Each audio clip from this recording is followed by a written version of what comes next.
Magia, palabra que proviene del persa, con la que se denominaba a los sacerdotes sasanitas entre los años 250 al 750 a.C. Estos hombres eran los magis, los que hacían milagros.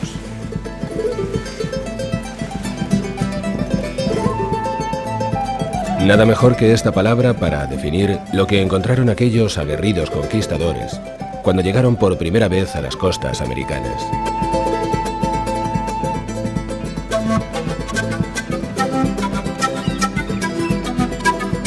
Se toparon con un continente lleno de riquezas, rituales y culturas que no podían comprender.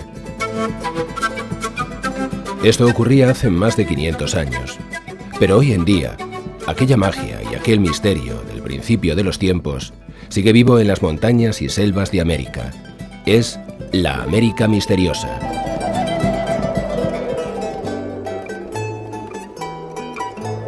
Cuando Francisco Pizarro desembarcaba en la ciudad de Tumbes, en Perú, no podía imaginar las riquezas y culturas que iba a descubrir. Él y sus hombres solo pensaban en los tesoros que Cortés consiguió en México.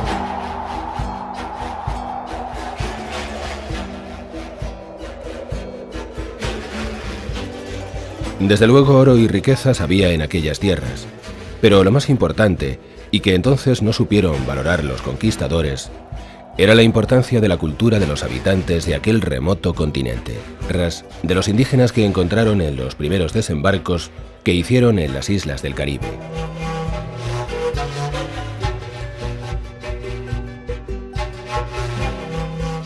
Grandes ciudades de más de 100.000 habitantes se levantaban ante sus ojos, más grandes que el París o Londres de aquellos años. Repletas de oro centenario, eran pueblos cultos, importantes. Adoraban al sol y creían en una magia que regía sus destinos, algo que intentaron remediar los españoles con la espada y la evangelización.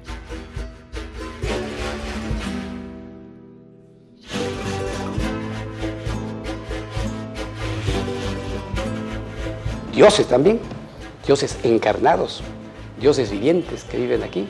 Ahí porque a la Inca no se lo puede mirar de frente, hay que mirar a la derecha o a la izquierda, pero nunca de frente, es un desacato tremendo. El Inca no puede andar a pie por las calles, por el campo, tiene que andar siempre en andas. Y en su propia casa tiene que andar sobre alfombras, porque si pisa el suelo, está contaminando el suelo. Y si por casualidad se le cae algo del cuerpo en el suelo, ese suelo ya es súper sagrado. Tienen que levantar ahí una huaca, un pequeño templo, para que nadie más se pise en ese lugar.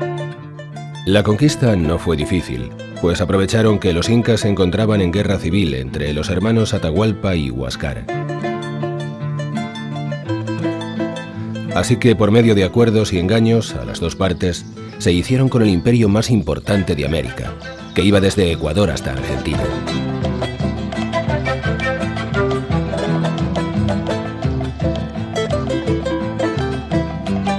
Había tanto oro que los conquistadores terminaron guerreando entre ellos ante la atónita mirada de los incas, que observaban cómo aquellos soldados, mitad hombre, mitad caballo, se mataban por unas riquezas que para ellos era lo más normal del mundo.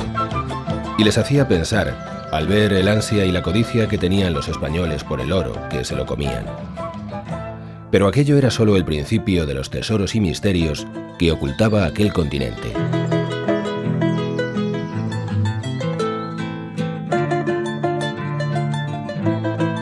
La fuerza de los músculos y el trabajo no de poca gente, sino de miles de trabajadores que los jalaban gracias a cuerdas muy fuertes de maguey, o a veces de paja, pero el maguey es más fuerte. Y luego la paciencia de esta gente para poder avanzar a veces pocos metros por día cuando arrastraban las piedras. Lo que no esperaban aquellos aguerridos soldados eran los peligros que se les avecinaban en la búsqueda de fortuna. Las minas de oro no existían, y los ríos traían una cantidad de oro insignificante. ¿De dónde provenían todos aquellos tesoros? El mito estaba servido. Se internarían en lo más profundo de las selvas americanas en busca del país de la canela, El Dorado.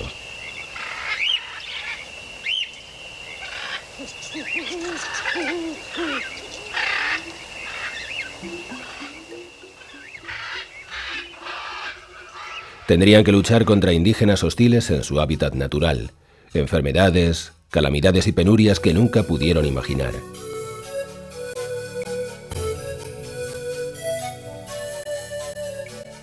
Pero aquellos hombres estaban hechos de otra pasta, eran conquistadores.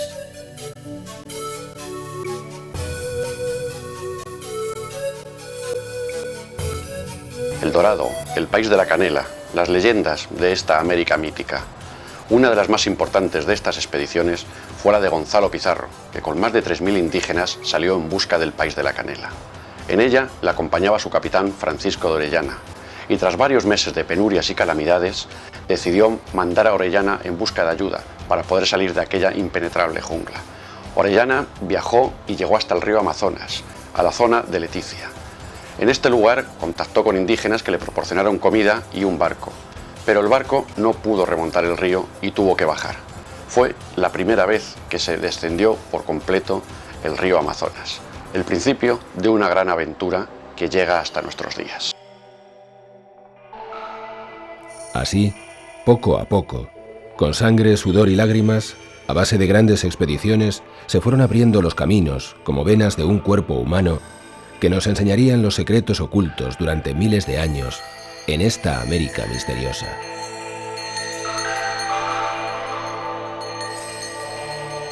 A pesar de los intentos de que todos los indígenas abrazaran la fe de Cristo, estos mantenían sus rituales y costumbres que han llegado hasta nuestros días.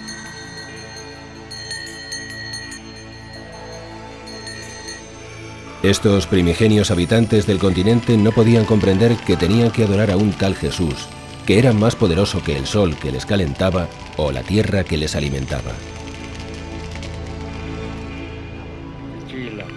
Hasta Ojanqueres, Santoteras,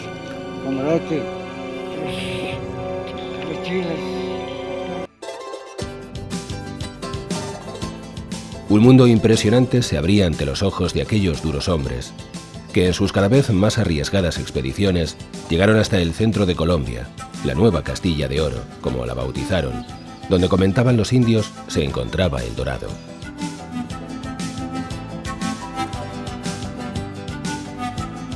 En este caso, la persecución de la riqueza sirvió para que, con más valor que razón, se conquistara un continente por completo.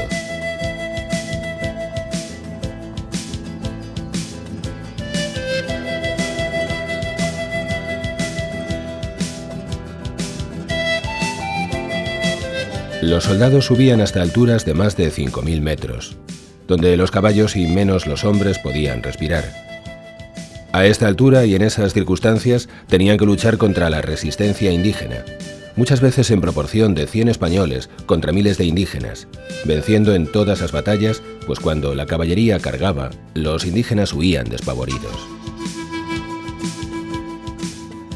Todo fue bien hasta que se dieron cuenta de que aquellas máquinas de matar se podían derribar, y lo que iba encima era un hombre como ellos, lo que encarnizó la lucha.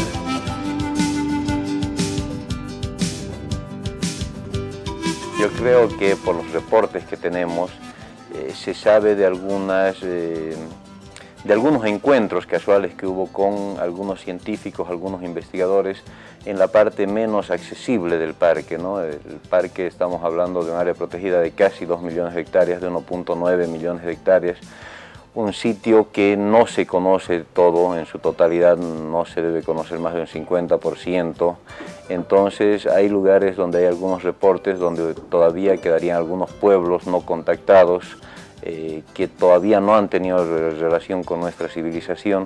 Esos son datos que se tienen que confirmar obviamente, pero creemos que es bastante probable que en algún lugar del Parque Madidi existan todavía algunos pueblos con poblaciones más o menos considerables que no han tenido contacto con nuestra civilización.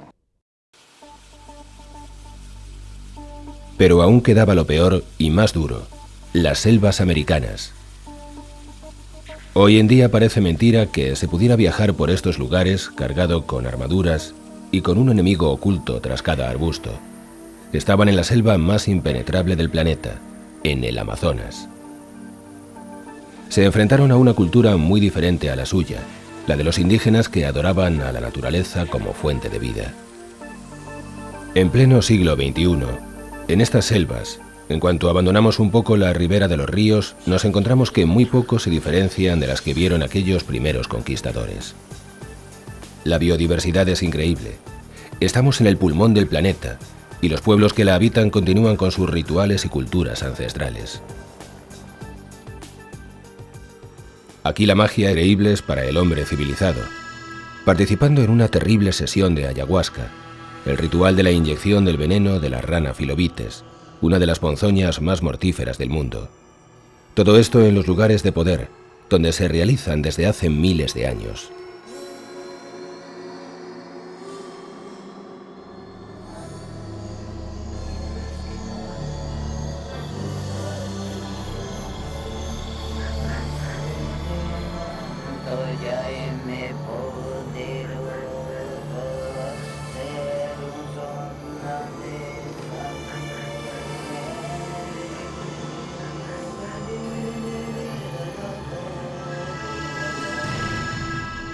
Hoy vamos a hablar de la ayahuasca, la reina de las plantas sagradas. Ayahuasca significa soga de muerto en quechua.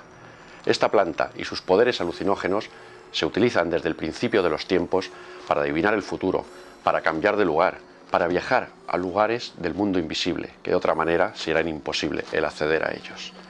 Todo parece muy bien, pero el peligro de esta planta es que la visión aparece cuando estás en el filo del cuchillo, entre la vida y la muerte, momento en que el chamán tiene que saber mantenerte. Si no, una toma de ayahuasca puede ser la mejor experiencia de tu vida o quizás la última. Pero el hombre blanco aquí está a merced de la naturaleza y el sobrevivir cada día es una aventura.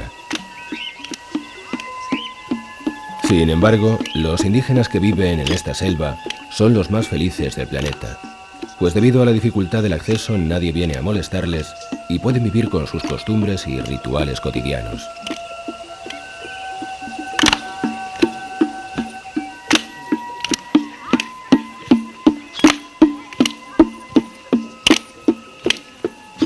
Podríamos resumirlo que eso tiene una razón histórica, aunque el Darién es realmente el primer sitio donde la impronta europea se establece en tierra firme americana. Una vez que se descubre o se conoce el Mar del Sur o el Océano Pacífico y se encuentra un pasaje más angosto para ir de un océano al otro, se abandona el Darién. Toda la atención de la colonia española se concentra en el centro de Panamá y esta área queda deshabitada. Lo que se da pues para que sea refugio, que fue refugio a veces de bandoleros, de piratas, de indígenas rebeldes. Tenía una tradición de ese tipo, ¿no? donde siempre ha existido el misterio. Pero el gran golpe y lanzamiento de Panamá no llegó hasta finales del siglo XIX, cuando comenzaron la faraónica obra del Canal de Panamá.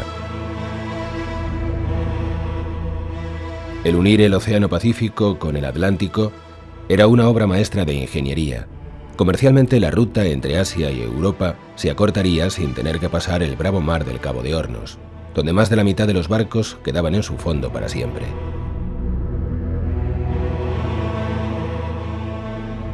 Este canal, como toda obra faraónica, tuvo un alto precio en vidas humanas. Más de 25.000 hombres perdieron la vida en esta construcción.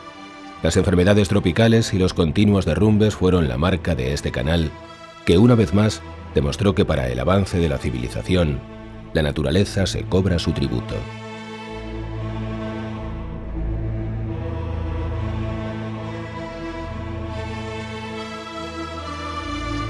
Yo creo que definitivamente hay un antes y un después de la invasión. Entienda que la invasión provoca la mayor pérdida de vidas que yo sepa en la historia de la República de Panamá. Aquí ni un fenómeno natural ha producido tal devastación, ni tampoco ningún acto humano había producido esa consecuencia. Y yo creo que después de la invasión, yo creo que nuestro país todavía en realidad no ha asimilado ese golpe, en términos espirituales. Porque por un lado no se habló de eso y eso yo considero que no es correcto. Cuando usted sufre un trauma de ese tipo, un trauma emocional de ese tipo, creo que lo más saludable es hablar sobre eso. Lo que ocurre es que como hubo una gran división en términos de políticos, unos a favor y otros en contra, de aspectos del argumento, porque la cosa no era tan simple como algunos la trataron de pintar. El argumento era un argumento complejo. Usted tenía la situación de Noriega por un lado, la situación de la invasión en sí por el otro, la situación de grupos políticos que querían asumir el poder, la situación de gente que no quería la dictadura, la situación de gente que quería que volviera la oligarquía al poder. O sea, tenía tantos grupos y tantos intereses que no es fácil decir que usted estaba simplemente a favor o en contra, independientemente del hecho ese, de la variedad de opiniones sobre el punto.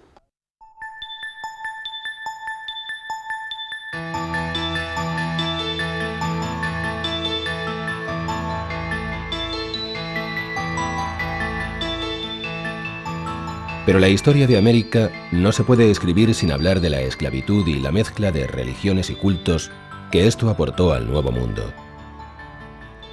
La historia empezaba en las costas de África Occidental, donde habitaban las etnias Fon y Yoruba. Estos hombres eran capturados por los Tuareg en el interior del continente negro, para más tarde ser vendidos a través de los mercaderes árabes a los comerciantes blancos.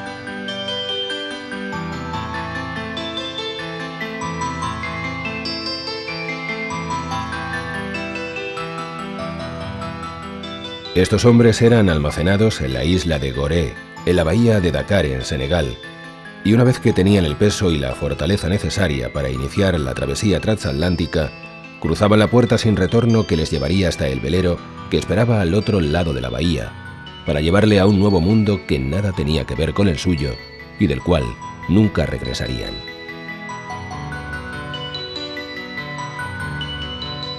Un comercio que llevó al otro lado del océano a más de 50 millones de hombres durante más de 300 años. Al ser capturados en el interior de África Occidental, los esclavos eran trasladados a la isla de Gorée, en la bahía de Dakar, en Senegal. Aquí existían las tristemente célebres casas de los esclavos, donde se almacenaba la carne humana hasta que tenían el peso suficiente para la travesía transoceánica. Este peso estimado era de 60 kilos, pues durante el viaje cada hombre perdía un tercio de su masa. En los barcos negreros había una capacidad aproximada de 200 hombres por barco. Iban 400 esclavos, pues durante la travesía morirían más de la mitad. Esta fue la dureza y una de las páginas más oscuras de la historia de la humanidad, que se escribió durante más de 300 años, pero que aún hoy en día en algunos países sigue existiendo la esclavitud. Pero lo que no se esperaba el hombre blanco es que la mezcla de culturas africanas junto a los duros indios del Caribe daría lugar a ceremonias y religiones que nos quitarían la respiración.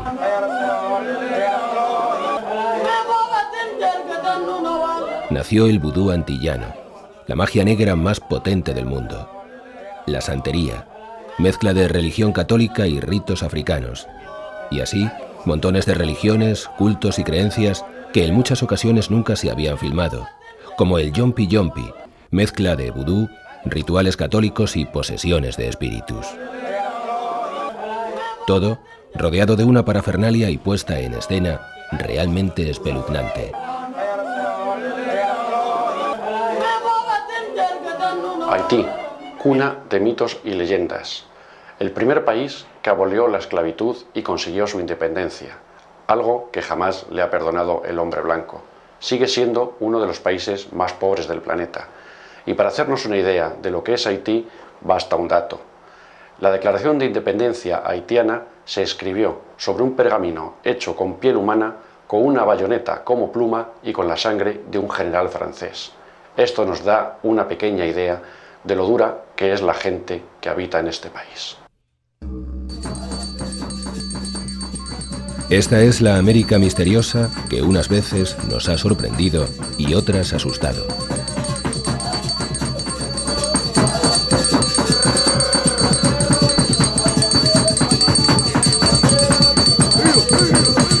Llena de mitos, leyendas, religiones y ceremonias ocultas que siguen vivas a pesar del paso del tiempo y que aún mantiene escondidas en la espesura de sus junglas tesoros perdidos y ciudades por descubrir.